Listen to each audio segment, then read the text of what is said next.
been doing branding for a really long time, and I actually met Paul because in my early days of Printed Threads, we had a terrible logo. Just like any young business starts out that is not, I'm not a designer. I know things that look good, but I can't create them myself. And so we started out with a friend, just threw together a logo for us, and it just wasn't great. And at some point, I got connected with Paul, sat down with Paul, and said, hey, I'd really like to have a proper brand for our business. And I said, how much would that cost? And he said, $2,000 to $10,000. And I said, man, it's been great talking to you. But this was back in the days, the first 2 years of Printed Threads, I didn't take a paycheck. And so this is back in the days where we had no money.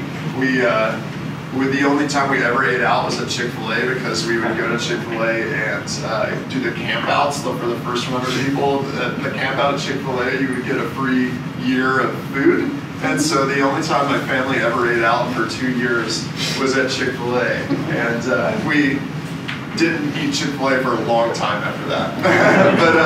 but anyway, so we didn't have any money, and I went to Paul, and Paul says he can put this brand together for some amount of money, and it was way too much, way more than I could ever pay in that moment. And so because he's a kind man, he cut a deal with me, and I gave him some free merch and that type of thing, and he created the Printed Threads logo. And the reality is, maybe I'm stealing part of this talk, but I just wanted to present it properly,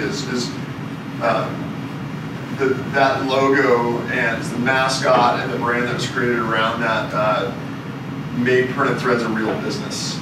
And it made people respect us, and it made people look at us as a legitimate company. And that is so, so important. I never understood it before in that way, and now I understand why it's worth $10,000 to do these types of projects, because it can take your business from doing $60,000 in your garage to doing $7 million in a big facility, right? And so that makes a big change. So anyways, a year ago, Paul and I have been talking a lot. Printed Threads is doing a lot of creative services, and already, and it just made sense that maybe we break off Printed Threads Creative Services and create some sort of agency around that. And you guys may know, because some of you guys do creative in-house, that if you have a microphone, you can talk louder.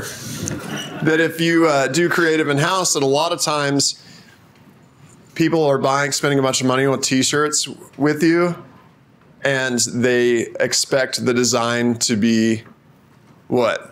Free. They expect the design to be free because you're getting so much business out of these t-shirts, right? They don't realize that you're literally making pennies, and you can't throw in something for free. So we broke off our creative. We created the creative situation with Paul, who is a great mentor to these guys that are getting into creative, and created an agency. And since then, we've done some really cool stuff, some things that I'm really proud of, and Paul's very proud of.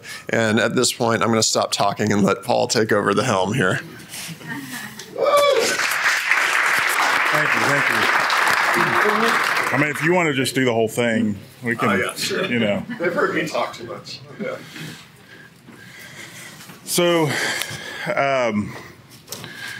so we're not necessarily going to be talking about branding specifically, even though a lot of those same principles apply to that process. But I thought maybe what would make the most sense for everybody is maybe talk about that creative process and what that actually looks like, so that you can, whether it's you guys are doing the offering creative services, or just t-shirt design services, or whatever, understanding the process, seeing how to kind of articulate that does help you sell it more and get more money out of it. And so that's kind of what we're going to talk about. But I will, I think, as Brett mentioned, my background is more on the branding side of things. So I'll try to pepper in some brand specific things as we go through the process. So anyway, ready to start? I'm ready. Okay. So the second slide, you will know if you've if you're in the right place or not. But I'll just let y'all take the second slide in, and then from there we'll start talking about getting to business. All right? We ready?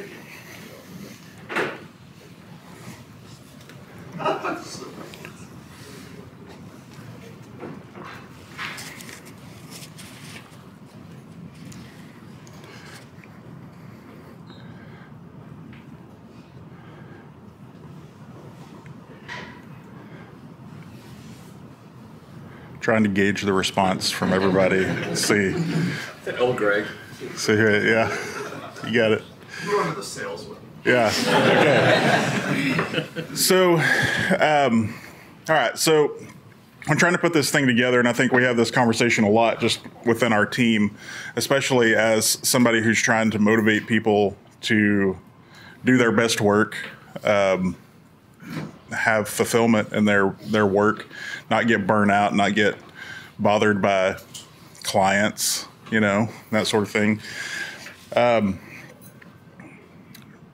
If you try to Google quotes or things about getting inspired or being creative, you get things like this. So what does it say? The creative process is a process of surrender, not control. And what does that mean? Well, we think it's a bunch of BS. So quotes like that make for great posters or Instagram stories or whatever, but it doesn't really give you anything to work off of. And I think that's where the challenge comes in, is how do we actually put pen to paper when you're trying to create something. So we've got this three parts of the creative process. First, there's inspiration, then execution, and finally there is the release, right? So what is inspiration? How do you get inspired? Inspiration exists, but it has to find you working. So what does that mean? All the best ideas come out of the process. They come out of the work itself. So now we're getting a little bit closer to which there's another quote in here from Picasso that says, good artists copy and great artists steal. And so these next two quotes are basically stealing his quote and reworking it, right? So the process is the inspiration. So if you find the inspiration in the process, then what is the process, right? So we basically break it down into these 6 steps. So the direction, research, exploration, buy-in, refinement, and deployment. So whether you're talking about branding or doing a t-shirt, whatever it is, you got to know where you're going. And I don't know how many people in here are actually creating art for their job. So you've probably had that experience where you just stare at a blank sheet of paper or a blank screen and you don't know what to do because there's no direction, there's no limitations, right? So part of the process is finding that direction and finding those limitations. I know for me, being creative is really dependent on those limitations, right? I think I'm more of a practical creative and less of an ethereal artistic creative, Painting is not my thing, but numbers and structure and that sort of thing is a lot more my thing. So basically it's developing the roadmap of where you want to go. Where are we going to end up? What does that look like? Not necessarily knowing exactly what you're going to do, but knowing what goals you're trying to achieve with this piece of art or this creative endeavor. What are the limitations that you have to work within? Is it technical because it's ink limits, or is it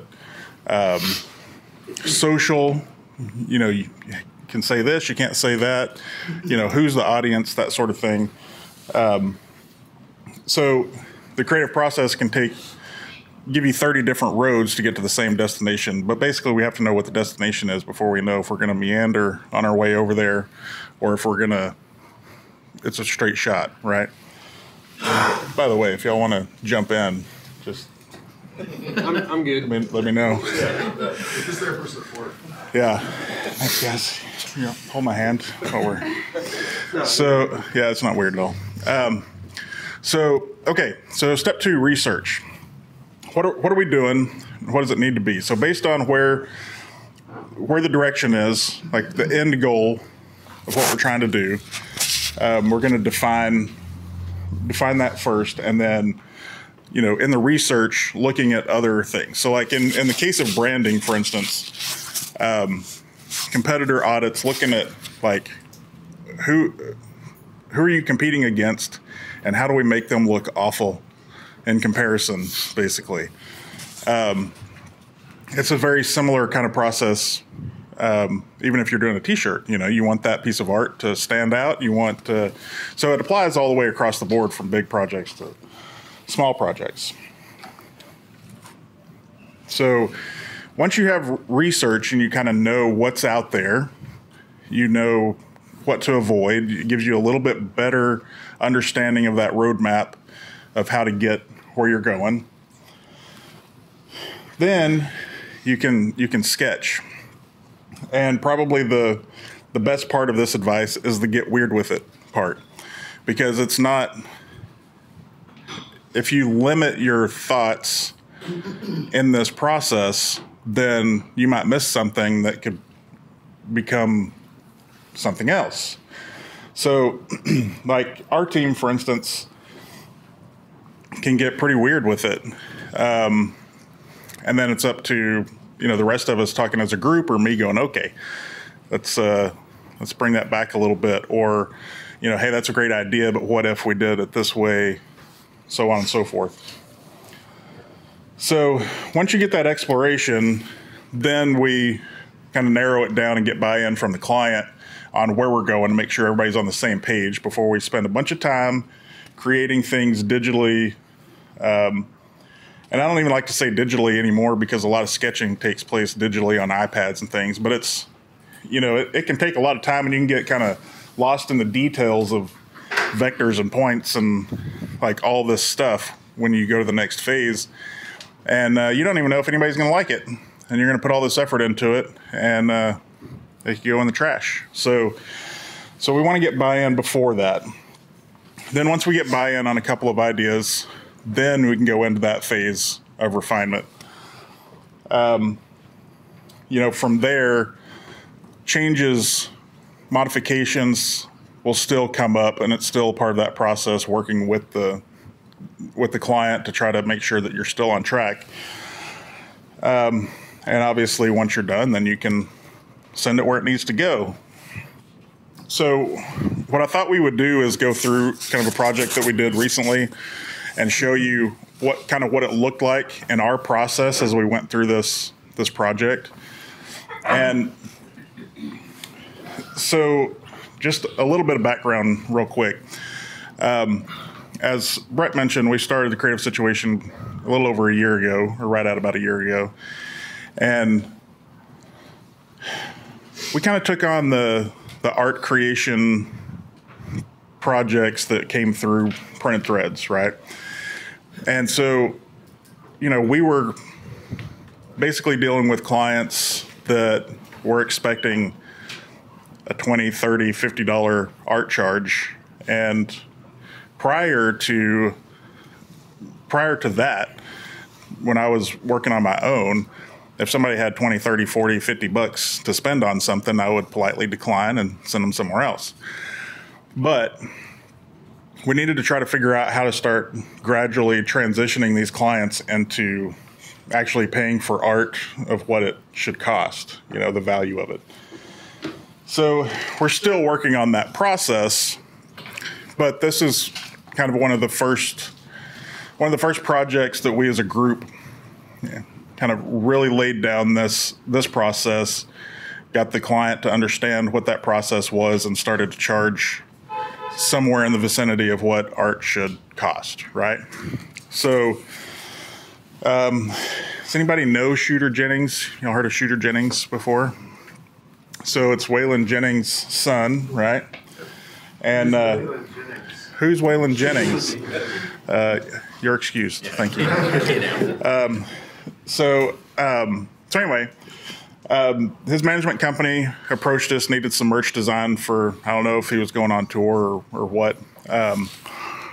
But so first thing was discussing with them the direction. Like, what is it that you're looking for? What do we need to do? How many pieces? So on and so forth. And so this is the direction that we got, which I'll admit, I did not know anything about Shooter Jennings. I didn't even know there was a Shooter Jennings until this project came through. And looking at this design direction list after having it explained to me who Shooter Jennings was, I thought, well, what a weird set of direction. 90s throwback, retro video game, et cetera, et cetera. So on the right is a couple of songs that they, I guess, wanted to focus on as far as that artwork goes. So we knew that these things had to be printed. These were going to be merch. Part of the process that we're doing now is trying to build things so that we can sell a piece of art to be used for numerous things.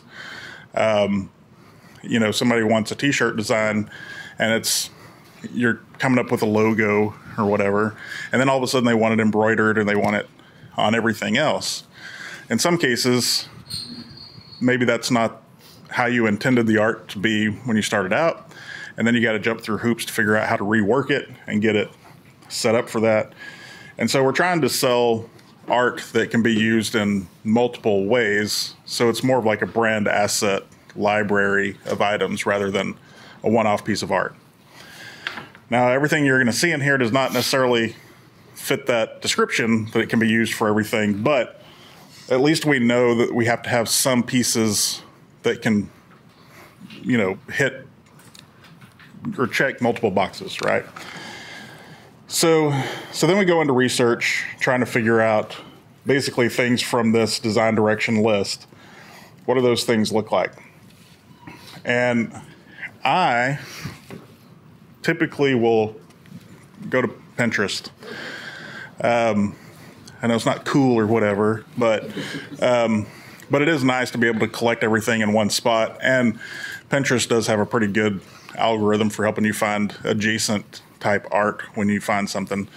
So I'll typically create a board with things that are specifically for that project. Everybody on the team kind of has their own method. Sometimes they just Google stuff and download images and create their own little mood board. But we at least have kind of a style of things that we're going for. This is not necessarily the board for Shooter Jennings, but just an example. So then there's the exploration phase. So that's when everybody gets to sketching and doing weird stuff. So basically we just collect a handful of sketches. Obviously everybody's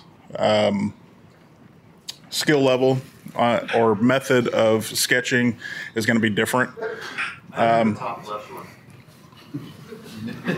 Yeah. Is that Aaron Rodgers?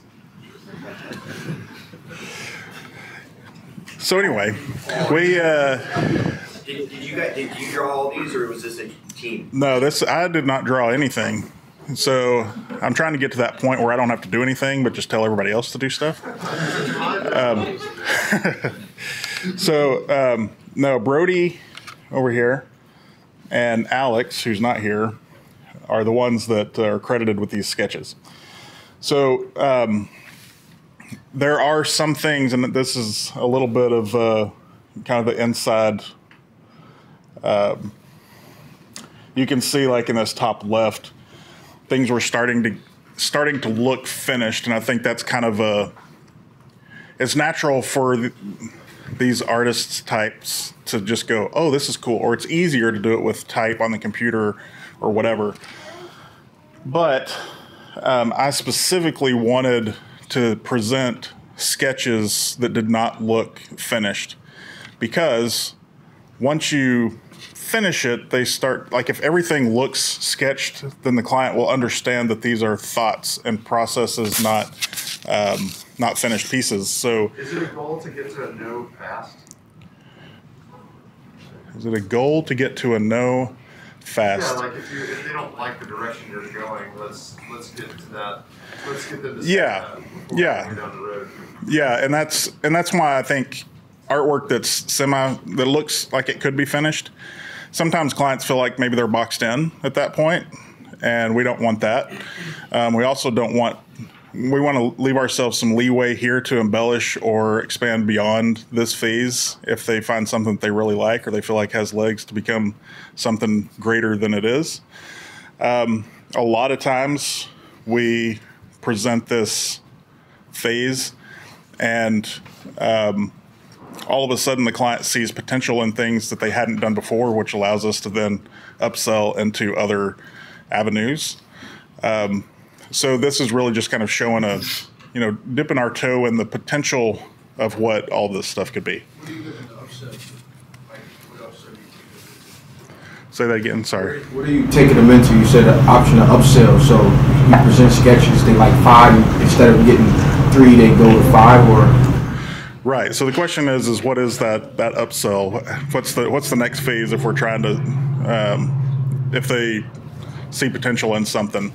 Yeah, it could definitely be going from, hey, I needed 3 pieces of merch, but I love 5 of these. Let's do 5.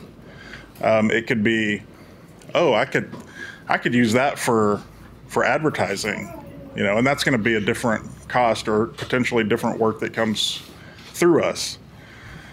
So there's numerous things, and of course we aren't really going to touch on licensing or any of that kind of stuff because that's still kind of a hard subject for some of this client base.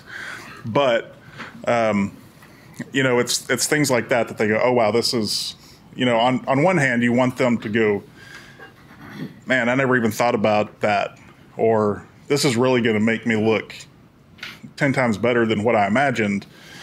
So sometimes the upsell is in this particular project. Sometimes the upsell is to another project, so on and so forth. So, but, like in the case of this where, sometimes it is easier for a designer to go in there and work with type and Illustrator or whatever and try to get what they're looking for. And we're going to cheat it because, okay, if that works fast for you, great, but then let's draw it after the fact so that everything has this kind of uniform sketched look. That way we're not presenting like, oh, this one's finished and these are sketches. We still want everything to be uniform. So the buy-in part is basically, this is a screenshot of one of our presentations to their team. Now, if you can, I always recommend doing, whether in person or on a Zoom call or something, to walk through it with them. I prefer not to ever send first round ideas and thoughts to a client digitally and just let them sit on it. Like, I want to gauge their response in real time. Be able to address any questions, thoughts, concerns, whatever.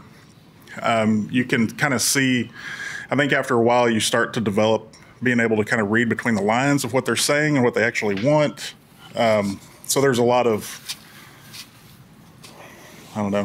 psychic ability going on in that process of being. Is it just you in that meeting, or is it the whole team? It just depends. I like to include the team as much as possible because part of what I feel like my job is to give these guys the skills and the experience to do that so that they can do that on their own. So, if it's possible, I kind of gauge it based on the client too. If I feel like having the team there is going to be overwhelming, then I might scale it back, just based on their personality type. Yeah. How do you deal with that, especially in a music artist? Like, we've dealt with them before. It's they want an email because they're on the road, or their agent doesn't want to present it to them and then get back to you. How do you deal with that situation?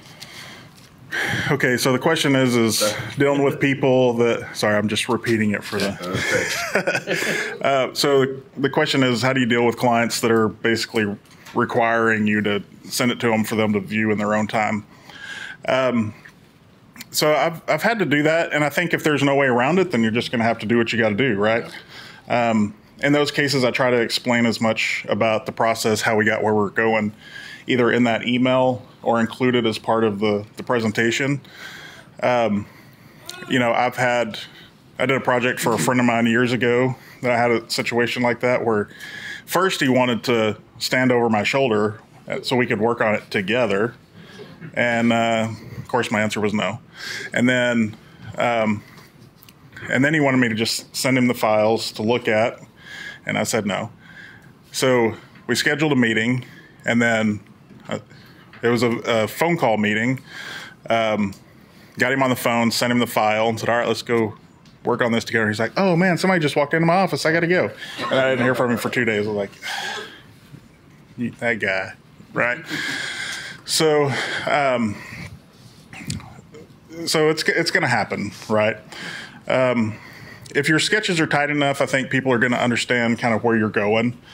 But if it's in some of those cases where you're pitching something that's maybe maybe a little bit outside of what they're asking for, or you're trying to push them a little bit in a direction, sometimes I think clients, for the most part, unless you're dealing with a company that has, say, a marketing department or a brand manager or something like that, where they're, you know, they've had a lot of these discussions prior to contacting you, it's probably not as big of a deal. But with, let's say, normal clients, we've got to go through that phase of that they're only comfortable with things that they're familiar with, and we're trying to push them outside of their comfort zone to push their brand into something else and differentiate. And sometimes that's scary. So because that's scary, it's going to be it's going to require some hand-holding and some talking through it and some diplomacy and those sorts of things. So, all right, so we got about 10 minutes, so let me try to get through here pretty fast. So after approval on some of the sketches, we know kind of what they like. We know we've got kind of the style down, because sometimes in that presentation we'll share the mood board, like here's the style of things that we're thinking of. So we can kind of pick and choose and say, yes, we're gravitating towards this, gravitating towards that, so on and so forth. So we've got things like, pieces like this that show, why are you moving? So here's an example of that modification for multiple uses. Basically, this piece of art modifies to a patch, modifies to whatever, so we're thinking about all those things as we're creating this. With this, this piece of art on the left, will that ever embroider? Probably not. Or at least not in a way that they would want to pay for. So we know we've got some things that are going to work and some things that aren't going to work in multiple forms. And then we've got different levels of art type. And part of that is from that initial brief direction, exploration, figuring out that we know that we have different types of people that are going to be purchasing this merch. And so some, as cool as this thing is on the right, not a lot of people are going to pick that up and wear it. But these are a little bit more broad appeal. So basically we're providing things that kind of reach to that fringe, things that are a little bit more comfortable for a general audience and that sort of thing. In that brief that you guys have, or in the exploration, do you have a conversation where you're like, we're going to give you somewhere around 5 to 10? Is there a number, or do you just kind of options, or do you just like give them whatever? Yeah, the question is, do we tell them we're going to give them a range of finished pieces or specific number of pieces, right? but it's definitely specific. So we may generate 5, 10, 15 sketches per idea, part of that process, but we're only providing one finished piece. So we've started kind of breaking that down into, do you want 3, you want 6, you want 9, 12? Like, how many pieces do you want? And here's the cost associated with finishing those out. You know, if always leaving the door open for, you know, I like these so much, let's do 20. Okay, well, I'll get you a price for that. But yeah, it's definitely, a range is a bad idea, because basically what we're trying to do, unless you can get to where they're paying you a lot, that you know you've got some sponge room in there, but you know, we're gonna spend a lot of time on something like this and less time on something like this. So we know that we're gonna kind of have this ebb and flow of time associated with this artwork, and that is also part of that process. And I do explain that to them. Like, I try not to keep it super mysterious as to what they're going to get. To add on to his question, do you limit your edits? So if you commit to, I like this concept, how many edits do you include before you start adding arrows to it? I mean, we kind of disclose like a couple of edits in the work agreement, but it really just, I mean, I kind of keep it easy going. I mean, I think if you're going to edit more than twice, then you say, let's stop and reevaluate what we're doing, because maybe we're not doing the right thing. And if that's the case, let's go back to where you did buy in on this.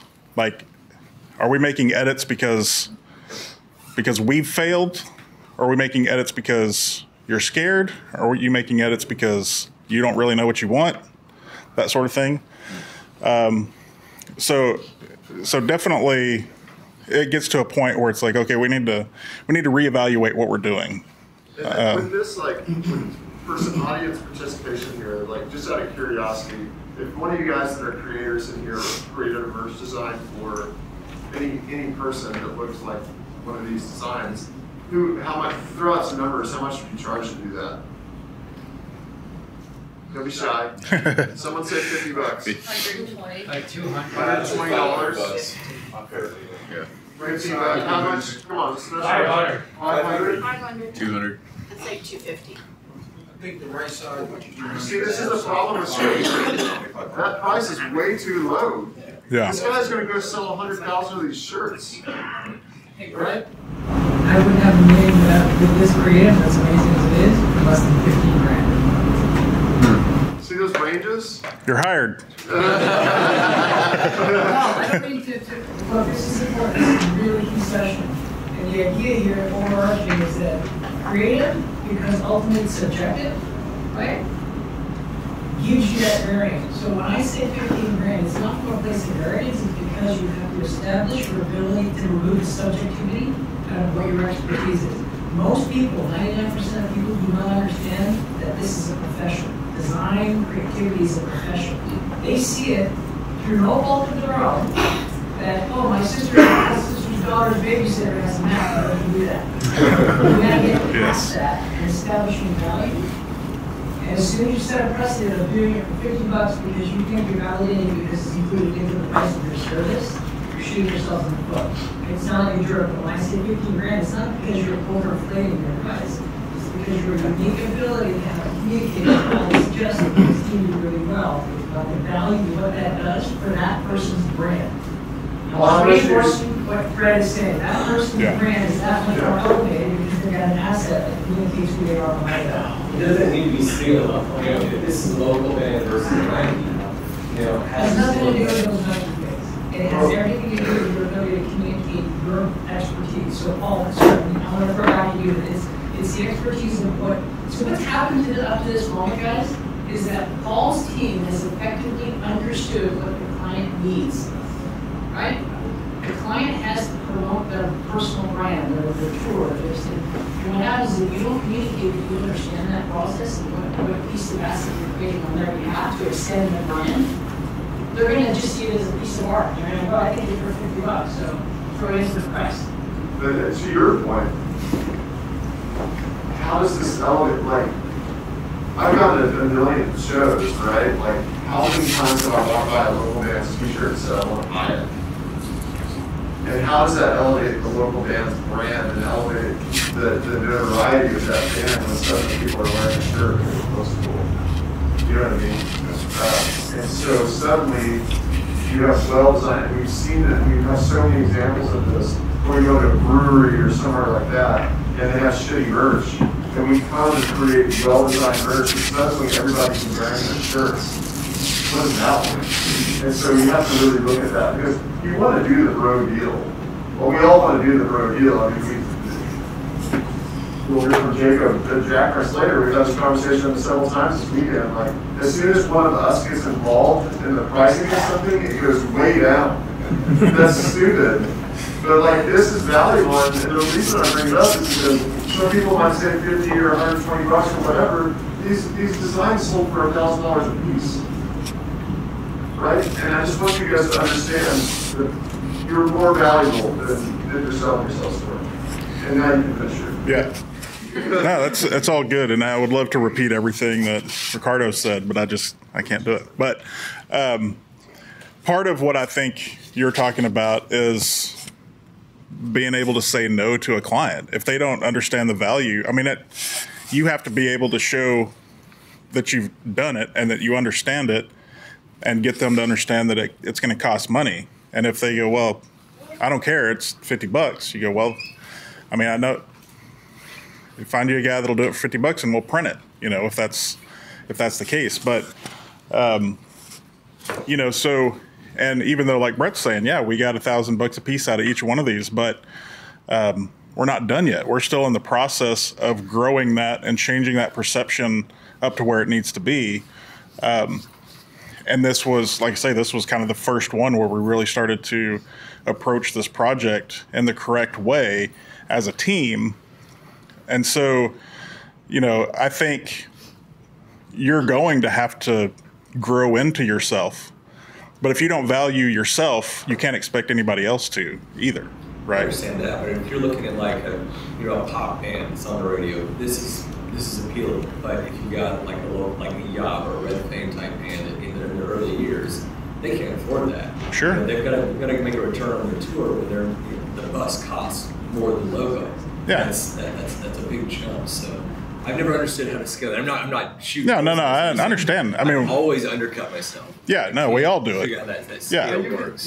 Especially if it's something you want to do. Where it's like, You know, if you think it's cool, right? Sure. Fair enough. Sorry, go We ahead. call advanced merch, right? Which is the stupidest thing any of us can do. Right? Because like hopefully the band comes back with some money. But like if you advance it, you say, hey man, this is $1,000 design. You gotta, whether you discount it or not, you gotta tell them how much it's worth. Right? Like, hey, this is $1,000 design that I'm giving you for free. Or whatever that is. That way you create the understanding and perception. Yeah. Hang on one second. We got. So how do you suggest combating that in a market that doesn't want to pay for, like, they want designs, but they are like, I don't want to pay a lot of money. How do you combat that? Or how would you suggest dealing with that? I mean, how do you combat? Did y'all hear that question? Everybody hear that question? Yeah, I mean, you kind of have to gauge what you think about the project kind of as it comes in. For instance, everybody that comes in that says, oh, this thing's going to be huge and I'm going to bring you along when it blows up. They never do, right?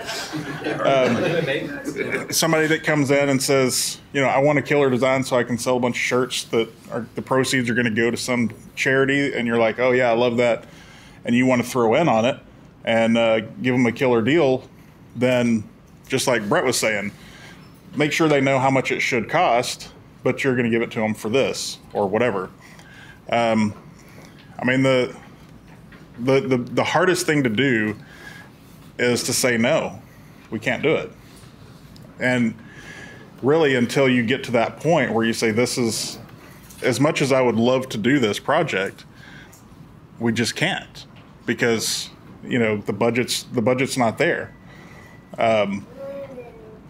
If it's you know, in our case, you know, we're a little bit different because even though we're connected to a print shop like Printed Threads through ownership and our relationships, we're not a print shop. So we are different than what a lot of you guys are having to deal with, but we did have to deal with some of that as we absorbed some of those clients or tried to bring them over. When I was on my own and people would approach me and say, hey, I need a t-shirt design and all I've got is $50, I would say, oh, well, you should call my buddy Brett because they'll do it for $50. But I'm not going to, you know. And, you know, it's hard, especially when your primary goal as a business is to get money in the door.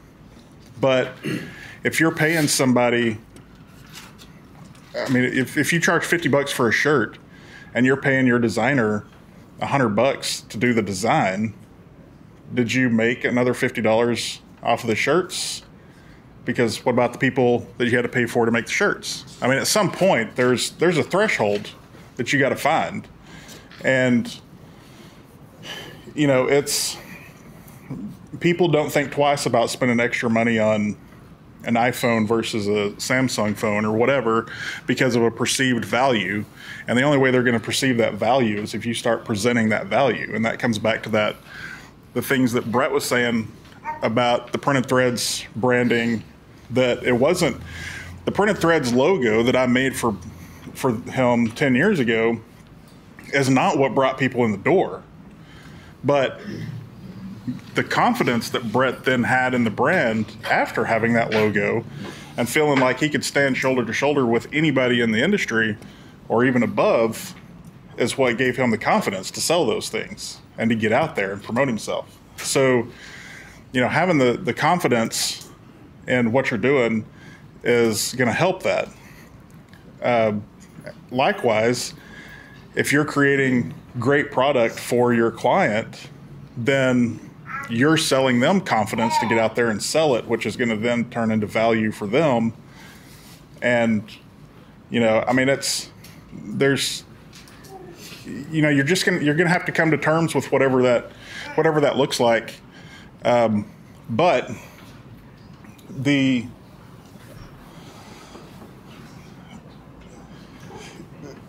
it's hard when you do a shirt for $50 and whatever that client is doing with it ends up like you do a great piece of art and it makes them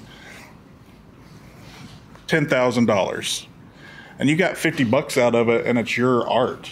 Like you're the one that came up with that piece and they're just going to keep using it and using it and using it.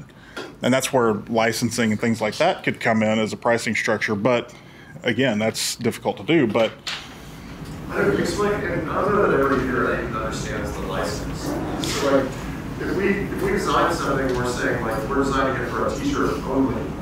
You know, it's worth it on price that if they use it for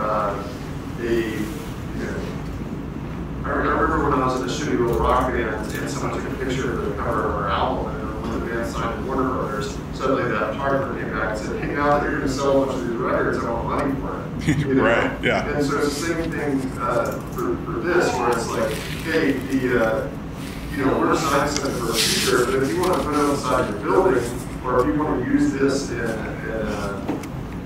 videos and stuff like that, this side of the industry is really screwed up in their thought process for this. When it comes to music licensing, they've got it down, right? So if you want to use music for a song or your video, you're going to pay this much for it. And there's great sites like Music that you can go find music for your videos on, and they'll say, hey, you can use it for a YouTube video that does this much, but once you get about this many views or whatever, you got to pay some more. And that's the way that it should be. It should be about like how many eyeballs are going to see this shirt, because if it goes from 100 eyeballs to 100,000 eyeballs, then suddenly that art is worth more than it's been a longer distance. And you would pay more for tires that drive your car 100,000 miles than you would pay for tires that drive 10,000 miles, right? It's the same concept. You have to value your art. Right. Do you hang on to the IRS or the exercise in order to sort of like maintain wherever you know that are going? So that if you give them a smile, there's a mistake. So, Right, but, I mean, so that's what a they're, piece. yeah, we do have something built in. It's like if you want to take them and run with them somewhere else, then it's like, what, 400% the cost of what you already paid to take it. Early on in my design career, somebody was talking, because everything in the graphic design business is like, nobody wants to talk about their prices or how they do stuff. It's like there's this big, like you can call a plumber and say, hey, what's your rate? Oh, it's $100 an hour. Call the next plumber. How much is your rate? $100 an hour. Like but you call a designer, hey, what's your rate? Oh, well, I don't know. You know, it's kind of a secret. I don't want to tell anybody, but you know. So it's already hard to figure some of this stuff out just because there's not a lot of information out there.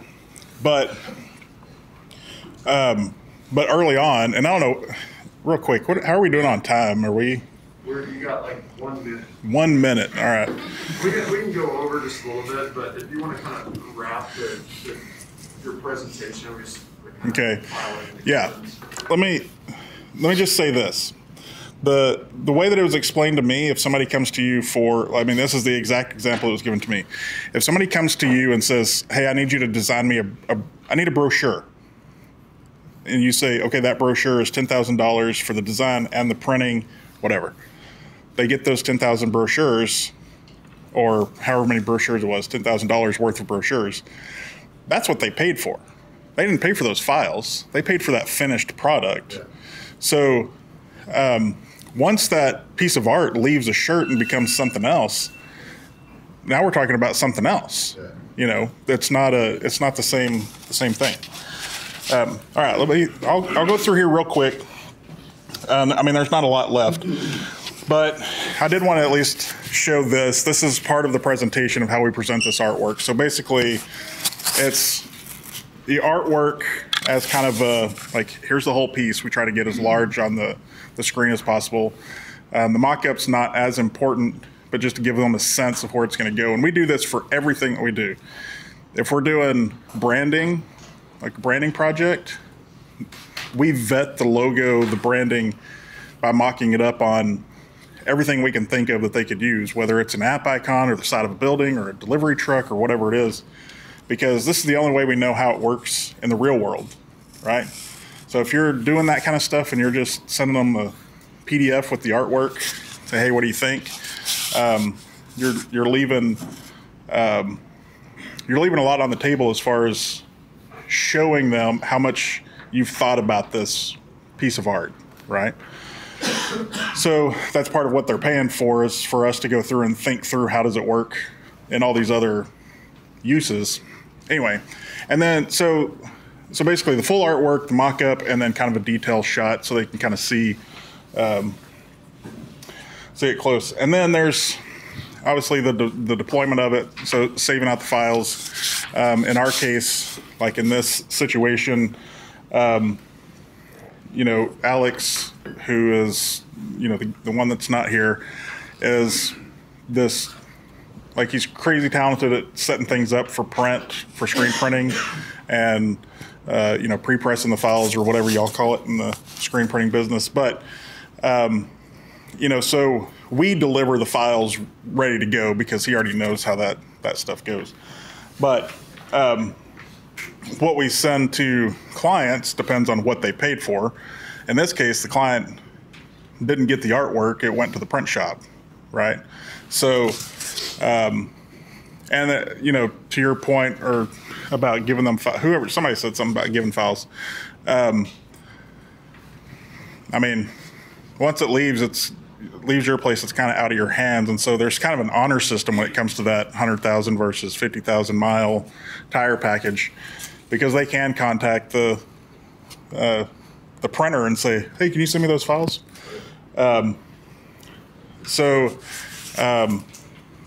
Last is, what if you don't feel creative? I mean, who cares? Like, you just got to start doing something. Like, getting weird, start doing things. It doesn't matter. Like, this has nothing to do with what we're talking about. But it's, you know, that's the thing. It's like, I mean, full transparency, I just wanted a quote from Ozzy, so I could put a picture of Ozzy up there. You know, so anyway, you just got to keep at it, and every project that you do should be, you know, do it for $100 this time, do it for $120 next time, do it for $150 the time after that. You know, whatever it is, you just got to keep going and going, and you'll get there. How's that?